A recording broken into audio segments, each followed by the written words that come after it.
Hi everybody, Jillian here to share with you another Bible journaling process video using the April Faith Art box from Creative Retreat Kits.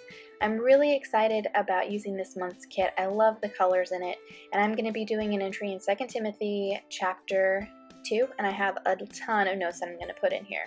So I really love the purples, as you can see here, matches my nail polish.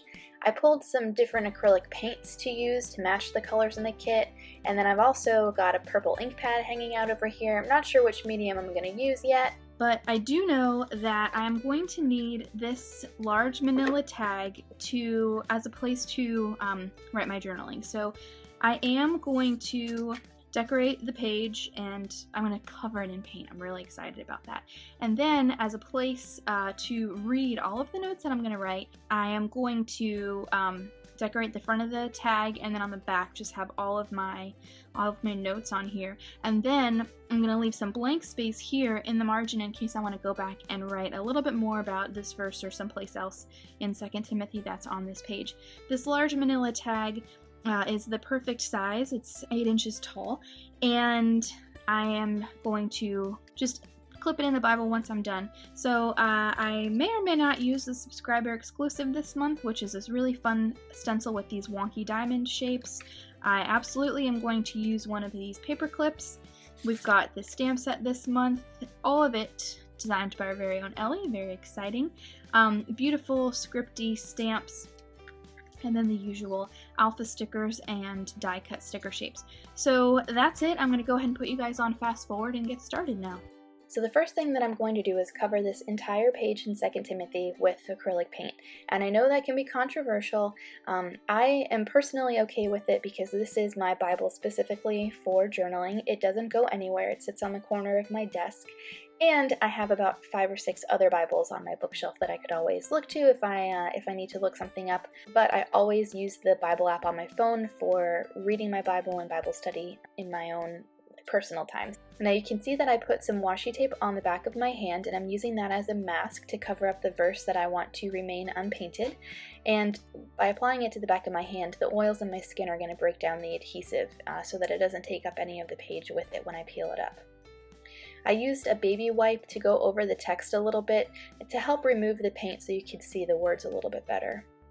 And then right here I go ahead and tear the corner of my page because it was just so saturated with paint. Once it's dry, I very carefully peeled up the washi tape, and you can see that a little bit of purple paint snuck in underneath the tape, but it's not a big deal to me. It's obviously a very messy look here. Now I'm going to use some washi tape from my stash to help reinforce the bottom of the page and to make sure that it doesn't tear anymore. I will end up going back and changing out the washi tape to a different color. Next, I'm going to take a journaling pen, and I'm going to put a messy box around the verse in 2 Timothy just to help define it a little bit better and draw your attention to it. And then I'm going to take the subscriber exclusive stencil, which is this great wonky diamond shape, and I'm going to use a sponge to pounce some of this turquoise paint around the verse to again help draw your eye to it. I do not have a great track record with this technique. I don't know what it is. I can't get it right. You'll see what I mean in just a minute. So if you become a subscriber to the Creative Retreat kits, you will get a fun little extra each month, and it's always different. And I think when you subscribe, you get like a 10% discount. I'm just going to go ahead and use a baby wipe to clean off the paint in between applications, make sure it's dry, and then go ahead and put it down again and put some stencils along the other side. Once the paint is dry, I'm going to go back, place my stencil over the paint, and then use a pen to help define the diamond shape so you can tell what it is instead of just a blob of paint. I ended up ruining my fine tip journaling pen and had to use a ballpoint pen because for some reason the paint just totally tore up my fine tip pen. So you guys, use a junky ballpoint pen if you want to try this technique. Now there is a lot of purple on the page, and I wasn't used to that. It's like so much color on the page, so I'm going in with some white acrylic paint, just scraping that around to help brighten it up. And then I'm going to go ahead and dip the end of a paintbrush into the bottle cap of some mustard colored acrylic paint, and then put that around the page just to create a little pattern and bring in some more colors of the kit. So while that's drying, I'm going to go ahead and get my journaling done super quickly. I'm journaling in 2 Timothy chapter 2, verse 15, where it says, "Do your best to present yourself to God as approved, a worker who does not need to be ashamed and who correctly handles the word of truth." And so I basically was writing notes about some principles and methods of interpreting the text of my Bible, and how I can know what parts of the Bible apply to me today. There's no formula to it.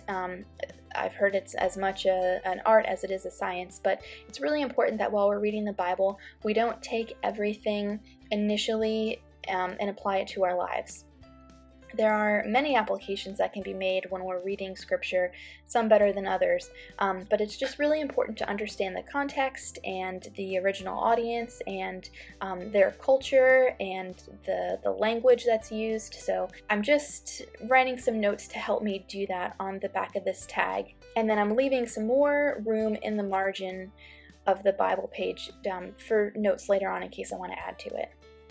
So now I want to decorate the front of the tag, and I'm lining up the clear stamps here just to see how much room they take up, because I'm going to put some more lavender paint onto the front of the tag, and I'm mixing some white acrylic paint with the lavender paint just to get the color that I want. And I'm going to use the same card swiping technique to get that down. I hit it a little bit with the heat tool from the front and back to keep it from warping too much, and then I'm going to go ahead and start stamping. So to use the clear stamps, you'll need an acrylic block to mount the stamp to and help you and to get it stamped down. And then I just use a baby wipe to clean the black pigment ink off of each stamp so that they don't stain and I don't have, messy ink getting everywhere. Then I'm going to go back with the stencil, and instead of using paint this time, I'm just going to outline a couple of the diamonds along the top left and the bottom right to decorate the tag a little bit. And then I'm going to use the same paintbrush technique where I'm dipping the end of the brush in some white paint and dabbing it around the page. Now I really wanted to use these stickers that said "All of me needs all of you," and even though the Bible page itself is blank, I wanted to keep those on there. And I'm just quickly going to attach the card into my Bible with this really pretty purple paper clip, and that's it. Here's a finished look at the page along with a couple of close-ups. You can find a link in the description below for the April Faith Art Box from Creative Retreat. See you soon!